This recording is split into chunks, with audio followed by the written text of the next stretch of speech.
الو سلام. سلام. خوبی؟ ممنون، متشکرم. چطوری؟ شناختی؟ نه متاسفانه. ستایش هم دیگه، دوست مینا. بس ستایش خانم خوب هستی؟ قربونه، مگه شماره‌مو سیو نداشتی؟ نه متاسفانه شماره‌تون رو نداشتم من. آها، چون اون شب تولد بودیم من دیدمت، فکر کردم شماره‌مو از مینا گرفتی. نه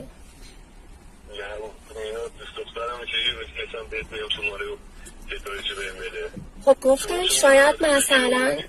گفتم شاید بهت داده باشه. خب مینا خب اصلا همینطور اخلاقی نداره بخواد شکاک باشه بهت، چون خیلی بد اعتماد داره. آره. چه خبر دیگه؟ کجایی؟ اعتماد کرده. چه خبر دیگه؟ کجایی؟ این خبر هیچی، سر کار نرفتی امروز تعطیل خونه. شما کجایی؟ من هیچی، من بیرون بودم، تازه رسیدم خونه، گفتم زنگ بزنم ببینم حالت چطوره. دلم واسه تنگ شده بود. دستت درد نکنه قربون معرفتت. بمیره بیرون، دلت تنگ شده. من بیام بیرون؟ آره دیگه دلت تنگ شده، گفتم اگه میخوای بیام دنبالت بریم دوری بزنیم.